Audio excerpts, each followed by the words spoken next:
Everyone, ये हमारी polity की सीरीज़ चल रही है और अभी तक हमने जो है एडमिनिस्ट्रेटिव रिलेशनशिप के अंदर जो कि पार्ट 11 आर्टिकल 256 से 263 के अंदर में हमने जो है यहाँ तक कंप्लीट कर लिया था obligation of state and centre. आज हम जो है यहाँ से कंटिन्यू करेंगे म्यूचुअल डेलीगेशन ऑफ फंक्शंस से। इसमें क्या कहा गया था, president with the agreement of state government में delegate union executive functions to the state. यहाँ कहने का मतलब ये है कि जो आर्टिकल 258 का 1 क्लॉज है उसमें कहा गया वो एम्पावर करता है प्रेसिडेंट को to interest executive function of the union. मतलब जो यूनियन के एग्जीक्यूटिव फंक्शन हैं वो इंटरेस्ट कर सके to the state government or its officer but only with the consent of the state। ठीक है, वो जो है यूनियन के जो एग्जीक्यूटिव फंक्शन है उन्हें इंटरेस्ट कर सकता है टू द स्टेट। मतलब उन्हें जो है स्टेट को कह सकता है कि आप जो है मतलब परफॉर्म करिए ये वाले एग्जीक्यूटिव एक्शंस को, लेकिन पहले स्टेट की एक तरीके से कंसेंट लेकर।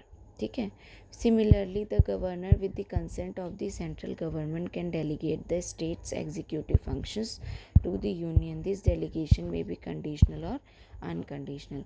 उसी तरीके से जो गवर्नर है with the consent of the central government, वो सेंट्रल की गवर्नमेंट की कंसेंट के बाद जो है डेलीगेट कर सकता है state executive functions to the union. जो स्टेट के एग्जीक्यूटिव फंक्शन है वो यूनियन को। दिस डेलीगेशन में भी कंडीशनल और अनकंडीशनल, और ये जो डेलीगेशन है ये कंडीशनल और अनकंडीशनल दोनों तरीके से हो सकती है। अच्छा, यहाँ पे जो डेलीगेशन कहा जा रहा है यहाँ पे, और ये तो इसका क्या मतलब है? इसका मतलब है कि जो डेलीगेशन जो होता है कि भाई आप जो है giving someone else a task और responsibility that you would normally do. मतलब अपनी जो टास्क हैं या रिस्पॉन्सिबिलिटी हैं वो आप अलाउ कर रहे हो कि दूसरा इंसान जो है परफॉर्म करे। ठीक है, आप उसको ऐसी परमिशन दे रहे हो, इसको बोलते हैं डेलीगेशन। इसमें एडिशनली क्या कहा गया है, the constitution permit the delegation of union executive functions to the state without the state consent but such delegation must be authorised by parliament. मतलब अगर एडिशनली मतलब इसके अलावा जो है कॉन्स्टिट्यूशनल परमिट करता है कि कुछ डेलीगेशन जो यूनियन एग्जीक्यूटिव फंक्शंस हैं वो स्टेट को सौंपे जा सकते हैं। ठीक है, कुछ रिस्पॉन्सिबिलिटीज़ और या फिर टास्क जो है स्टेट को सौंपे जा सकते हैं बिना स्टेट की परमिशन के या बिना इसे स्टेट के कंसेंट के। लेकिन जो ऐसे डेलीगेशन हैं वो जो है पार्लियामेंट ही जो है इम्पोज कर सकता है थ्रू लॉ। मतलब अगर पार्लियामेंट लॉ बनाकर इसको जो है एक तरीके से पावर को जो है डेलीगेट किया स्टेट गवर्नमेंट को, तो ही जो है फिर उसको बिना कंसेंट के स्टेट परफॉर्म करेगा, ना कि प्रेसिडेंट के कहने पर। However a state can not delegate it's executive power in this manner. और ये लॉ बनाकर जो है क्या कहते, स्टेट जो है पार्लियामेंट पर कोई भी मतलब कि जो सेंट्रल एग्जीक्यूटिव है यूनियन को मतलब अपनी पावर नहीं सौंप सकता ज़बरदस्ती। लेकिन अगर सेंटर चाहे तो वो अपनी पावर जो है क्या कहते हैं अपने टास्क अपनी रिस्पॉन्सिबिलिटी जो स्टेट गवर्नमेंट को दे सकता है लॉ बनाकर। ठीक है, फिर cooperation between centre and state का क्या यहाँ पे प्रोविज़न है। Parliament can educate disputes over the use of distribution and control of interstate reverse and valleys under article 262। जो पार्लियामेंट है वो मतलब कि वो जो है डिस्प्यूट हैं over the use distribution and control of interstate river water जो है मतलब एक से स्टेट से दूसरे स्टेट के बीच में जो रिवर वाटर जो है वो फ्लो हो रहा है उसके जो रिलेटेड डिस्प्यूट हैं उनके जो है मामले जो है सुलझा सकता है सिर्फ पार्लियामेंट। ठीक है, under article 262। The president may establish an inter state council for matter of common interest, और जो प्रेसिडेंट है वो इस्टेब्लिश कर सकते हैं एक inter state council for matter of common interest under article 263। अगर कोई कॉमन इंटरेस्ट जो है उसे सर्व करना है तो भाई इंटर स्टेट काउंसिल का गठन किया जा सकता है प्रेसिडेंट के द्वारा।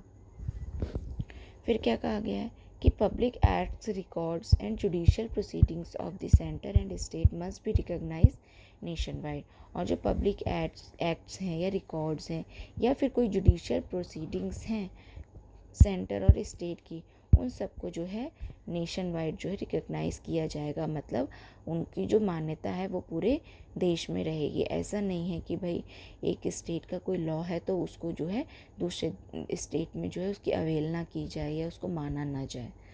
Parliament can appoint an authority for interstate trade, commerce and intercourse, but none has been appointed yet. और पार्लियामेंट अगर चाहे तो वो एक ऐसी अथॉरिटी का गठन कर सकता है जो कि इंटर स्टेट ट्रेड, कॉमर्स और इंटरकोर्स से रिलेटेड मैटर को देख सकता है, ठीक है। लेकिन अभी तक ऐसी कोई भी जो है कमेटी एक तरीके से अथॉरिटी अपॉइंट नहीं की गई है। फिर ऑल इंडिया सर्विसेज के बारे में बात कही गई है अंडर आर्टिकल 312। इसमें क्या कहा गया है, parliament can create knew all India services through Rajya Sabha resolution. अगर राज्यसभा ऐसा कोई रेजोल्यूशन पास करती है कि भाई नई ऑल इंडिया सर्विसेज का जो है निर्माण होना चाहिए, गठन होना चाहिए, तो पार्लियामेंट फिर मतलब कि ऐसी सर्विसेज का गठन कर सकती है जो कि पार्लियामेंट ने रेजोल्यूशन करके पास किया हो।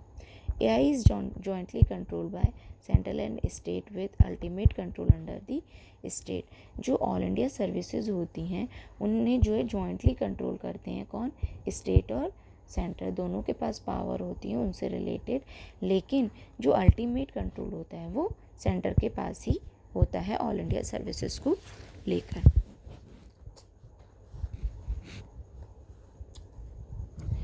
Bureaucracy, the permanent executive implements government decision and ensures continuity in policy. Despite change in political leadership, it is selected through the merit-based process and focus on execution, not expanding parliamentary democracy. जो bureaucracy है, जो administrative मतलब कि जो bureaucrats वगैरह जो हैं, जैसे ऑफिसर, जैसे IAS वगैरह हो गए या और भी पोस्ट पे होते हैं, एग्जीक्यूटिव ऑफिसर्स जो होते हैं, वो जो है द परमानेंट एग्जीक्यूटिव जो कहलाती है, इम्प्लीमेंट गवर्नमेंट डिसीजन, वो जो गवर्नमेंट द्वारा कोई भी जो डिसीजंस लिए जाते हैं उन्हें इम्प्लीमेंट करने का काम करती है, ठीक है, और इंश्योर करती है कि कंटिन्यूटी रहे पॉलिसीज़ में। अगर जो है पॉलिटिकल लीडरशिप जो है चेंज होती है, तब भी मान लो एक सरकार थी उसके बाद दूसरी सरकार आई, तब भी जो है क्या कहते हैं, इनको जो है सरकार से मतलब पर्टिकुलर मतलब नहीं होता है, इनको अपनी रिस्पॉन्सिबिलिटी से मतलब होता है। इनको उस पोस्ट के अंदर जो है अपना जो है वो परमानेंट एग्जीक्यूटिव की तरह होते हैं, ना कि वो किसी पॉलिटिकल लीडरशिप या पॉलिटिकल आइडियोलॉजी से इन्फ्लुएंस होते हैं। It is selected through merit based processes. इनको जो है मेरिट बेस्ड प्रोसेसेस से सिलेक्ट किया जाता है, जैसे कि IAS वगैरह के एग्ज़ाम होते हैं और भी डिफरेंट एग्ज़ाम्स होते हैं, UPSC का जैसे एग्ज़ाम्स होता है। Focuses on execution not expanding parliamentary democracy, और वो जो है फोकस करते हैं एग्जीक्यूशन पे, मतलब जो पार्लियामेंट ने लॉज वगैरह बना दिए हैं उनसे रिलेटेड जो एग्जीक्यूटिव एक्शंस लेने होते हैं उन पर फोकस करते हैं वो, ठीक है, ना कि एक्सपेंडिंग पार्लियामेंट्री डेमोक्रेसी, मतलब ना कि वो पार्लियामेंट्री डेमोक्रेसी को लेकर काम नहीं करते हैं बल्कि एग्जीक्यूशन को लेकर काम करते हैं। फिर पब्लिक सर्विस कमीशंस के बारे में क्या कहा गया है, जो स्टेट PSCs होते हैं, chairman and member appointed by the governor but removed only by the president. जो चेयरमैन और मेंबर होते हैं ऐसे स्टेट PSCs के, इनको अपॉइंट तो गवर्नर करते हैं लेकिन इनका रिमूवल जो है वो प्रेसिडेंट के द्वारा ही किया जाता है। फिर क्या कहा गया है, जो जॉइंट स्टेट PSCs होते हैं, ठीक है, पब्लिक सर्विस कमीशन होते हैं, ये जो है पार्लियामेंट द्वारा क्रिएट किए जाते हैं for multiple state appointments by the president, और अपॉइंट जो है प्रेसिडेंट द्वारा किए जाते हैं, ठीक है। इनसे रिलेटेड जो ऑफिसर्स होते हैं, मतलब कि जो उस पोजीशंस पे होते हैं, तो ये क्रिएट तो पार्लियामेंट द्वारा किए जाते हैं, लेकिन इनका अपॉइंटमेंट प्रेसिडेंट ही करते हैं। फिर UPSC can assist state on request for joint recruitment for post that require special qualification, और यूपीएससी चाहे तो वो असिस्ट कर सकती है स्टेट को उसकी रिक्वेस्ट पर for joint recruitment for post that require special qualification. जो मतलब कि यूपीएससी जो है जिसे एग्ज़ाम्स वगैरह कंडक्ट करवाती है, तो वो असिस्ट कर सकती है स्टेट पीसीएस के जो एग्ज़ाम्स वगैरह होते हैं उनमें भी, अगर भाई उनकी तरफ से ऐसी रिक्वेस्ट आती है तो फिर जॉइंट रिक्रूटमेंट का for the post that require special qualification से रिलेटेड जो है वो प्रोविजंस पर डिसीजन ले सकते हैं। फिर क्या कहा गया, integrated judicial system, a single judicial system, supreme court at the top, high court at the below, और उससे नीचे फिर डिस्ट्रिक्ट कोर्ट्स वगैरह जो लोकल कोर्ट्स आते हैं। तो इस तरीके से कहा गया है कि भाई इंटीग्रेटेड है, यहाँ पर सब एक दूसरे के मतलब नीचे हैं, मतलब या ऊपर हैं, इस तरीके से कहें कि जैसे पहले लोकल कोर्ट्स आते हैं, फिर डिस्ट्रिक्ट कोर्ट्स आते हैं, फिर हाई कोर्ट्स आते हैं, ठीक है, फिर सुप्रीम कोर्ट्स आते हैं। तो इनकी जो है पावर एक तरीके से इंटीग्रेटेड है, और इनकी पोजीशन जो है वो इंटीग्रेटेड है, सिंगल जुडिशियल सिस्टम दिया गया है। फिर parliament can establish a common high court for 2 और मोर स्टेट्स। पार्लियामेंट अगर चाहे तो एक कॉमन हाई कोर्ट का गठन कर सकती है फॉर 2 और मोर स्टेट्स के लिए, अगर उसको लगता है कि ऐसी ज़रूरत है। जैसे कि महाराष्ट्र और गोवा का है, पंजाब और हरियाणा का है एक single high court. Relations during emergencies क्या है, national emergencies under article 352, centre can direct states on any matter. Centre जो है स्टेट को डायरेक्ट कर सकता है, डायरेक्शन दे सकता है किसी भी मैटर में, अंडर आर्टिकल 352 जो कि एक नेशनल इमरजेंसी के अंडर में प्रोविजन है। फिर प्रेसिडेंट रूल क्या होता है, under article 356 the president assumes that governments functions. जो प्रेसिडेंट है वो अज्यूम करते हैं स्टेट गवर्नमेंट के फंक्शंस को, ठीक है। जब प्रेसिडेंट रूल लगा होता है कहीं पर, तो जो प्रेसिडेंट है उनके हाथ में जो है गवर्नमेंट के सारे फंक्शंस आ जाते हैं। फिर फाइनेंशियल इमरजेंसी जब लगी होती है अंडर आर्टिकल 360, तो centre can direct financial property including salary reduction, और तब जो है सेंटर के पास जो है फाइनेंशियल डिसीजन लेने की सारी पावर आ जाती है, इंक्लूडिंग सैलरी रिडक्शन। अगर उनको लगता है कि ऐसी ज़रूरत है कि भाई सब जो गवर्नमेंट या पब्लिक पोस्ट पर हैं, तो भाई उनकी जो है सैलरी में रिडक्शन किया जाए, तो क्या कहते हैं सेंटर जो है कर सकती है। फिर क्या कहा गया है, अदर प्रोविजंस क्या हैं, आर्टिकल 355 के अंडर में क्या दिया गया है कि centre to protect from external aggression and internal disturbance and ensure constitutional governance. जो आर्टिकल 355 है ये पावर देता है सेंटर को कि वो प्रोटेक्ट करे देश को किसी भी एक्सटर्नल एग्रेशन से, या किसी प्रकार के जो आंतरिक तनाव होते हैं उनसे, या फिर इंश्योर करे क्या, गवर्नेंस, मतलब कि कॉन्स्टिट्यूशन के अकॉर्डिंग जो है गवर्नेंस होनी चाहिए देश में। Governor appointed by president acts as centre's agent. जो गवर्नर है जो अपॉइंट किया जाता है प्रेसिडेंट द्वारा, वो एक तरीके से सेंटर के एजेंट की तरह वर्क करता है। State election commission appointed by governor removed by the president. जो स्टेट इलेक्शन कमीशंस होते हैं उनका अपॉइंटमेंट तो भाई गवर्नर कर देता है, लेकिन उनका रिमूवल जो है वो सिर्फ प्रेसिडेंट के द्वारा ही किया जाता है।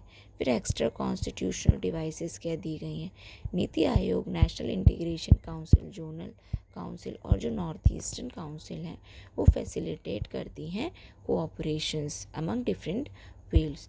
जैसे कि क्या कहा गया है, जो फाइनेंशियल रिलेशन है वो पार्ट 12 में दिए गए हैं अंडर आर्टिकल 264 से 293 के अंदर। इसमें क्या कहा गया है, एलोकेशन ऑफ टैक्सेशन पावर को लेकर बात की गई है। इसमें अंडर आर्टिकल 264 क्या कहा गया है, इंटरप्रिटेशन ऑफ फाइनेंशियल रिलेशंस, जो इंटरप्रिटेशन है फाइनेंशियल रिलेशन से रिलेटेड, उनके बारे में बात की गई है अंडर आर्टिकल 264। फिर under article 265, tax is not to be imposed save by authorities of law, no tax shall be levied और collected except by authority of law.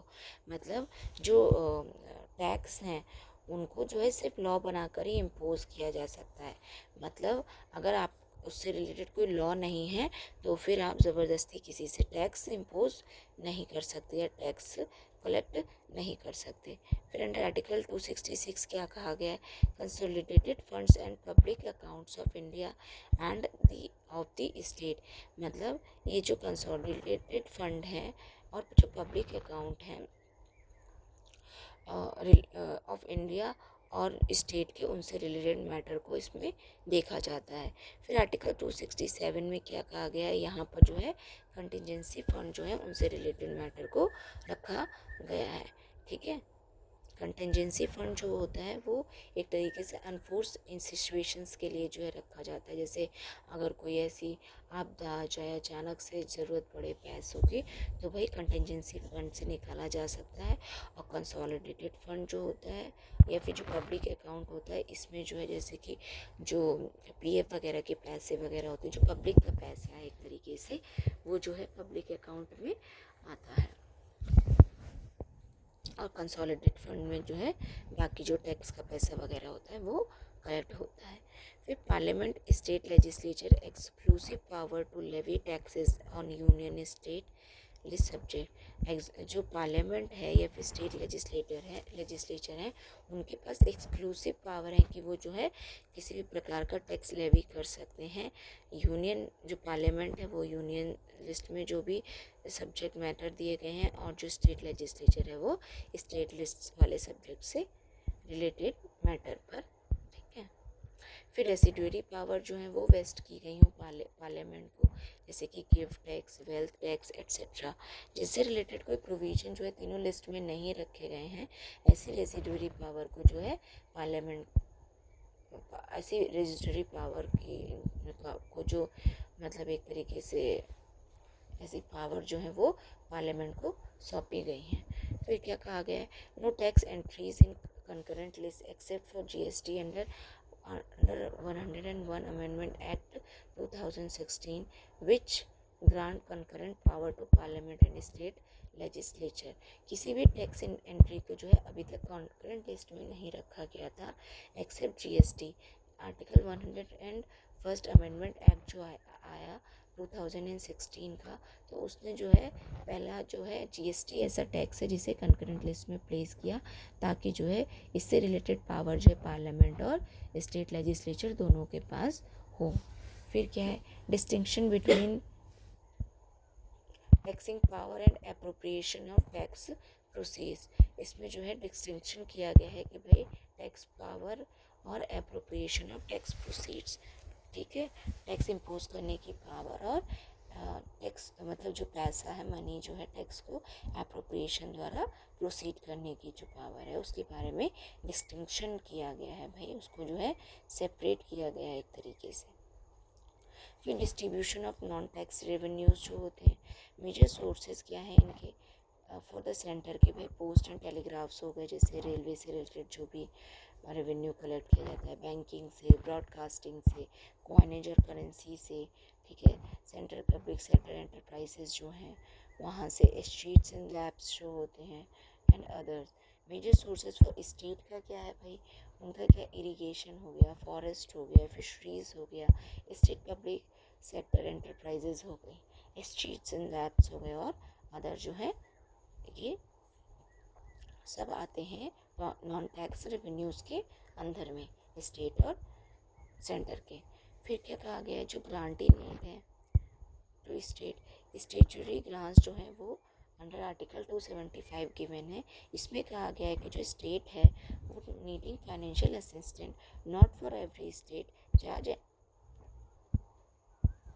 मतलब यहाँ पे कहा गया है कि जो स्टेट्स हैं needing financial assistant not for every state, जो ये स्टेचुटरी ग्रांट्स होती हैं ये जो है उन स्टेट को दिया जाता है जिनको फाइनेंशियल असिस्टेंट की ज़रूरत है, ना कि सारे स्टेट्स को। ठीक है, charge annually on the consolidated fund of India, इनको जो है चार्ज किया जाता है annually on consolidated fund of India पर, ठीक है। Includes specific grants for promoting welfare of scheduled tribes and improving administration in scheduled area. इसमें जो है स्पेसिफिक ग्रांट फॉर प्रमोटिंग जो कि वेलफेयर से रिलेटेड है शेड्यूल्ड ट्राइब, और उनके इम्प्रूव करने से रिलेटेड एडमिनिस्ट्रेटिव जो वो एक तरीके से इम्प्रूवमेंट है जो शेड्यूल एरिया से रिलेटेड है, उससे रिलेटेड मैटर्स को इंक्लूड किया गया जाता है based on the recommendation of the finance commission, और जिस तरीके की रिकमेंडेशन जो फाइनेंस कमीशन देता है उसके हिसाब से।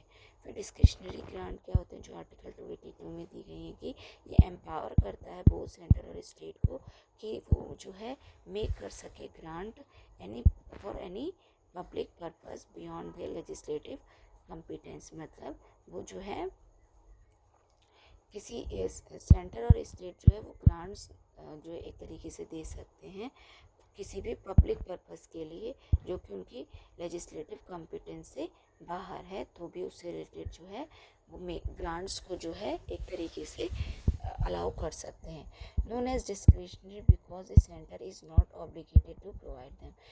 यहाँ पे डिस्क्रिशनरी इससे कहा गया है, मतलब उनकी मर्ज़ी पर इसलिए रखा गया है क्योंकि जो है सेंटर जो है उसको वो ऑब्लिगेटेड नहीं है भाई, उसको उस पर किसी प्रकार का दबाव नहीं है कि भाई वो जो है ऐसी ग्रांट्स जो है प्रोवाइड करवाएगा ही। Use to assist states financially to meet plan targets and enable the center to coordinate state actions for national planning। ये जो है यूज़ किया जाता है कि वो असिस्ट कर सके financially to meet plan targeted, जो प्लान टारगेटेड वगैरह लिए गए हैं कि भाई इतने दिन में ये पूरा होना है या इतने दिन में ये अचीव करना है। तो जब उस ऐसे केसेस में अगर किसी तरीके की फाइनेंशियल असिस्टेंट की ज़रूरत पड़ती है तो फिर इसके द्वारा जो है असिस्ट किया जाता है स्टेट्स को फाइनेंशियली, ताकि वो मीट कर सके अपने प्लान टारगेट्स को और इनेबल कर सके सेंटर को to coordinate state actions for national planning में। फिर अदर ग्रांट्स कौन कौन सी हैं देखो। Temporary grants were provided for 10 years after the constitution's commencement for state exporting jute, Assam, Bihar, Orissa और वेस्ट बंगाल से रिलेटेड। कुछ ग्रांट्स जो हैं वो टेम्परेरी जो हैं प्रोवाइड की गई थी for 10 years after the constitution commencement. जब कॉन्स्टिट्यूशन को जो है कमेंस किया गया था, अपनाया गया था, तब कुछ ग्रांट्स जो हैं टेम्परेरी नेचर की जो है 10 years के लिए इनिशियली प्रोवाइड की गई थी फॉर स्टेट्स एक्सपोर्टिंग जूट, जो कि जूट को एक्सपोर्ट करते हैं जैसे कि असम, बिहार, उड़ीसा और वेस्ट बंगाल। फिर these sums were also charge on the consolidated fund of India and recommended by the finance commission. ये वाले जो सम हैं जो अदर ग्रांट्स हैं इनको भी जो है चार्ज किया जाता है कंसोलिडेटेड फंड ऑफ इंडिया पर and recommended by the finance commission, और इनको भी जो है फाइनेंस कमीशन जिस तरीके से रिकमेंड करता था उसी तरीके से पूरा किया जाता था। Protections of the state interest bill requiring president's recommendation under article 274, जिसमें प्रेसिडेंट की रिकमेंडेशन की ज़रूरत है। ऐसे बिल्स कौन कौन से होते हैं जो कि आर्टिकल 274 में गिवन है। इम्पोजिंग और वेरिंग टैक्स और ड्यूटीज़ कंसर्निंग स्टेट्स, मतलब अगर किसी तरह का टैक्स इम्पोज करना है अलग प्रकार का या फिर कोई ड्यूटी इम्पोज करनी है कंसर्निंग स्टेट, तो फिर भाई यहाँ पे कहा गया है रिलेटेड जो स्टेट्स है उस पर जो इम्पोज करा जा सकता है वेरिंग टैक्सेस और ड्यूटीज़। फिर altering the definition of agriculture income, agriculture income से रिलेटेड जो डेफिनेशन गिवन है उसको भी बदला जा सकता है। Modifying the principle for distribution of funds to the state, जो ऐसे प्रिंसिपल जो डिस्ट्रीब्यूशन ऑफ फंड्स से रिलेटेड हैं टू द स्टेट, इन्हें भी मॉडिफाई किया जा सकता है। Imposing a surcharge for purpose of states, कोई सरचार्ज जो है क्या कहते हैं सेंटर कोई सरचार्ज जो है जिसे स्टेट के पर्पस सेंटर के पर्पस के लिए इम्पोज किया जा सकता है तो वो भी मान्य होगा। Net proceeds of tax duties are certified by CAG and are final under article 279। जो नेट प्रोसीड्स होते हैं टैक्स और ड्यूटीज से रिलेटेड, ठीक है, उन्हें जो है सर्टिफाई किया जाता है। कैग जो कि है, कैग मतलब जो कि controller and auditor general of India होता है। ये कॉन्स्टिट्यूशनल अथॉरिटी होती है जो रिस्पॉन्सिबल होती है for auditing the governments accounts and ensure करती है फाइनेंशियल अकाउंटेबिलिटी। तो जो नेट प्रोसीड्स होते हैं सारे इससे रिलेटेड, मतलब जितने भी एक तरीके से जो प्रोसीड मतलब पेमेंट वगैरह रिलेटेड होते हैं ऑफ टैक्सेस और ड्यूटीज़, इनको जो है कैग द्वारा सर्टिफाई किया जाता है और ये जो है फाइनल डिसीजन लेते हैं इससे रिलेटेड। फिर फाइनेंस कमीशन क्या होता है? फाइनेंस कमीशन कॉन्स्टिट्यूशनल बॉडी है under article 280 for tax revenues distribution between centre and state. ये एक तरीके की कॉन्स्टिट्यूशनल बॉडी है अंडर आर्टिकल 280 जो कि tax revenue distribution between centre and state को देखती है। इस्टेब्लिश होती है हर 5 साल में बाय द प्रेसिडेंट, इस्टेब्लिश की जाती है बाय प्रेसिडेंट जो है एवरी 5 ईयर्स में। जो 15th फाइनेंस कमीशन था वो उसकी रिकमेंडेशंस जो हैं 2021-22 से लेकर 2025-26 तक मान्य हैं। अभी जो है 15th फाइनेंस कमीशन की रिकमेंडेशंस पर काम किया जा रहा है। अभी जो 16th कमीशन जो है फाइनेंस का, वो the 16th finance commission was constituted on 31/12/2023 with Shri Arvind Panagariya former vice president of NITI Aayog as chairman. ठीक है, तो ये जो है 31/12/2023 को जो है अरविंद पनगड़िया जो है उनके नेतृत्व में जो कि वाइस चेयरमैन थे पहले नीति आयोग के, उनको जो है अब जो है फाइनेंस कमीशन का जो है चेयरमैन बना दिया गया है। उनको जो अपॉइंट किया गया है 31/12/2023 के का। फिर जब ये वाली जो टाइमलाइन ख़त्म हो जाएगी, जो ये 2025 से 26 वाली दी गई है, तो फिर जो है अभी जो 16 फाइनेंस कमीशन आएगा उसकी रिकमेंडेशन के अकॉर्डिंग जो है काम किया जाएगा। की रिकमेंडेशंस क्या है? Vertical devolution maintain at 41%।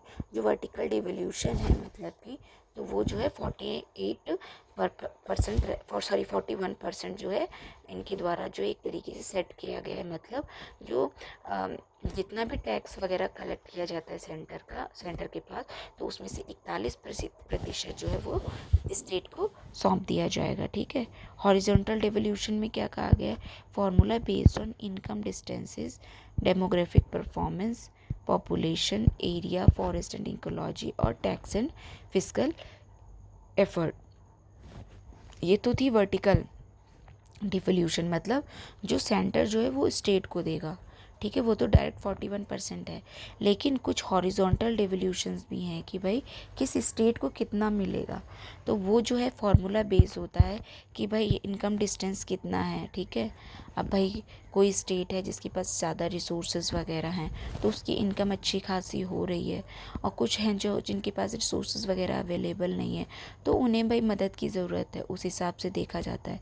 फिर डेमोग्राफिक परफॉर्मेंस देखा जाता है कि भैया कि जैसे कि अभी जो ये हैं, जैसे कि जो माउंटेनियस टेरेन वगैरह है, यहाँ पर जो है ज़्यादा जो है सरकार जो है एक तरीके से पैसा देना पड़ता है, या फिर जहाँ पर अलग तरीके की टेरेन जहाँ पर डेवलपमेंट की ज़रूरत है। ठीक है, तो डेमोग्राफिक परफॉर्मेंस के ऊपर भी होता है। ठीक है, फिर पॉपुलेशन कितनी है 2011 के हिसाब से देखा जाता है पॉपुलेशन का क्राइटेरिया। फिर फॉरेस्ट और इकोलॉजी उस स्टेट में कैसी है उसको भी इंक्लूड किया जाता है। और टैक्स और फिस्कल एफर्ट कितने लिए गए हैं, टैक्स और फिस्कल जो पॉलिसीज़ हैं उनसे रिलेटेड एफर्ट कितने लिए गए हैं, ऐसे मैटर्स को भी इंक्लूड किया जाता है।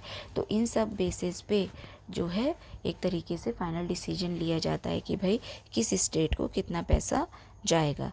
Revenue deficit grants for state with unmet physical needs, और जो रेवेन्यू डेफिसिट ग्रांट्स हैं वो स्टेट को दी जाती हैं ताकि जो फिजिकल नीड्स हैं उनको जो है वो पूरा कर सकें जो कि मेट नहीं हुई हैं। फिर इंसेंटिव ग्रांट्स जो हैं performance based for social sector, rural economy, governance और पावर से रिलेटेड है। जो रेवेन्यू डेफिशिएंट ग्रांट्स हैं वो स्टेट को दी जाती हैं उन मैटर्स के लिए, मान लो कोई जो फिजिकल नीड ऐसी है जो कि मेट नहीं हो पाई है, तब मतलब कि नहीं पूरी की जा सकती है। और जो इंसेंटिव ग्रांट्स वगैरह हैं ये जो है परफॉर्मेंस बेस होते हैं कि भाई कौन किस तरीके से परफॉर्म कर रहा है सोशल सेक्टर में, ठीक है, फिर रूरल इकोनॉमी में, गवर्नेंस में और पावर में, तो उस हिसाब से उसको जो है पैसा मिलता है। फिर लोकल गवर्नमेंट ग्रांट्स जो मिलती हैं वो फॉर म्यूनिसिपल सर्विसेज और न्यू सिटीज़ और हेल्थ के लिए दी जाती हैं। फिर बोरोइंग पावर से रिलेटेड क्या क्या प्रोविज़न है भाई, सेंटर का जो है अंडर आर्टिकल 292 दिया गया है कि सेंटर कैन बोरो विद और विद इन और outside India upon security of the consolidated fund of India with in limit set by the parliament. जो सेंटर है वो बोरो कर सकती है विद इन इंडिया, मतलब इंडिया के टेरिटरी में कहीं से तो बोरो कर ही सकती है। उसके अलावा जो है इंडिया के आउटसाइड से भी जो है वो सेंटर के पास बोरो करने की अथॉरिटी है, और वो जो है सिक्योरिटी के तौर पर जो कंसोलिडेटेड फंड ऑफ इंडिया है उसके अगेंस्ट में जो है ऐसे जो है पैसों को बोरो करती है विद लिमिट्स कुछ। लेकिन ऐसा नहीं है कि अनलिमिटेड बोरो कर ले, ठीक है भाई, उसे चुकाना भी तो पड़ेगा। वो एक तरीके से लोन की तरह होते हैं भाई, तुम्हारी जो है लाइबिलिटी है भाई, लोन पैसा चुकाना पड़ेगा। तो उसके लिए जो है कुछ लिमिट तय की गई है जो पार्लियामेंट द्वारा, उसके अकॉर्डिंग उतनी परसेंटेज ही आप बोरो कर सकते हो। फिर क्या है, can provide loans and guarantees to the state. और जो सेंटर है वो जो है एक तरीके से लोन और लोन की जो गारंटी है वो प्रोवाइड करता है स्टेट को। फिर स्टेट अंडर आर्टिकल 293 क्या कहा गया है, can borrow without centre's consent if they owe outstanding loan to the centre, sorry can not borrow, मतलब वो जो है विदाउट सेंटर के कंसेंट के कहीं से भी बोरो नहीं कर सकते हैं अगर उनका जो है आउटस्टैंडिंग लोन जो है वो सेंटर के ऊपर है। मतलब कि आउटस्टैंडिंग लोन वो होता है कि जो टोटल जो अभी तक का जो उनको पैसा जो चुकाना है उसको बोलते हैं outstanding loan to the centre, ठीक है। तो कैन नॉट बोरो, तो ऐसे केसेस में जो है सेंटर के कंसेंट के बिना जो है स्टेट बोरो नहीं कर सकता।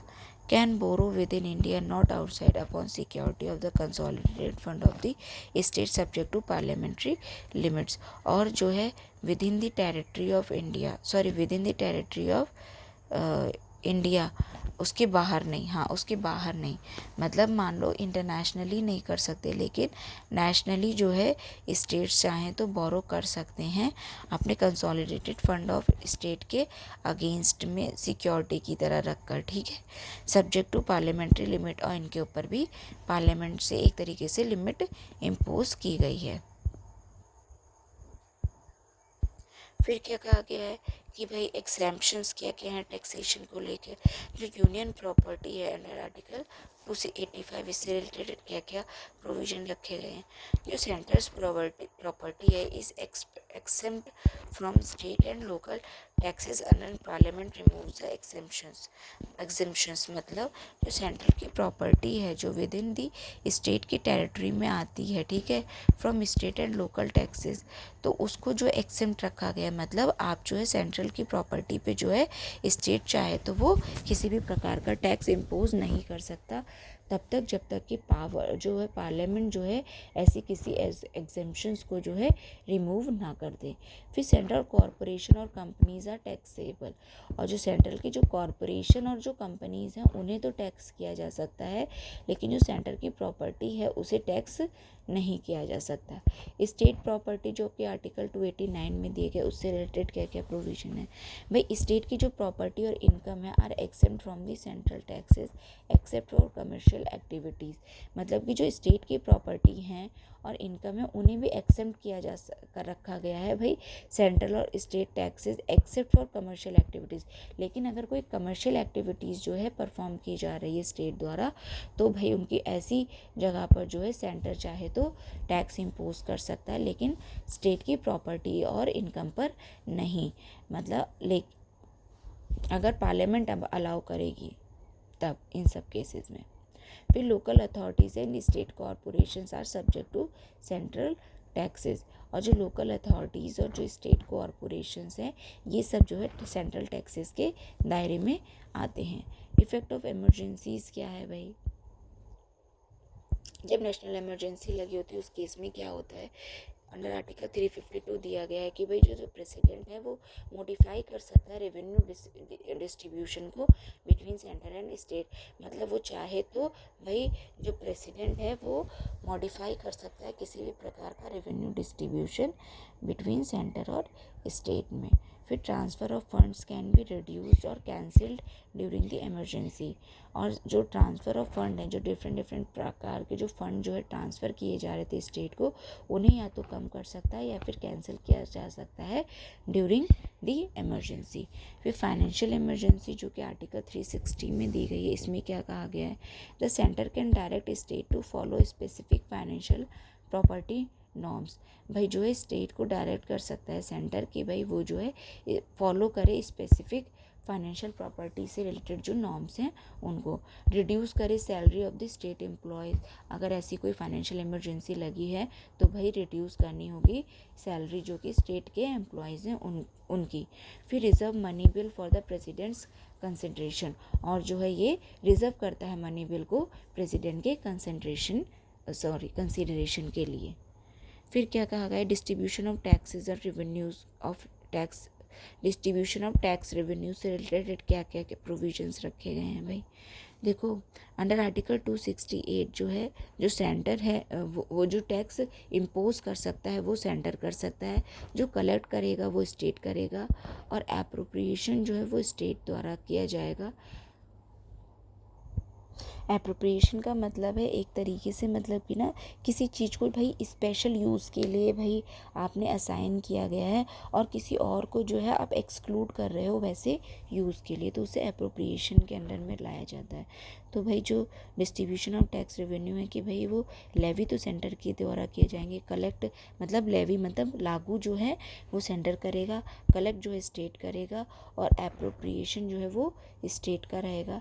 Stamp duties on shares, cheques, promissory notes और इंश्योरेंस से रिलेटेड जो टैक्सेस हैं उनके बारे में बात की गई है।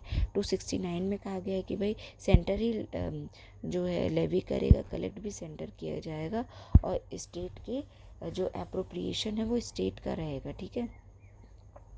इंटरस्टेट ट्रेड से रिलेटेड मतलब कि स्टेट इसमें नहीं कर सकता कुछ भी, ठीक है, ये बात कही जा रही है, मतलब स्टेट को एक तरीके से रिस्ट्रिक्ट किया गया है।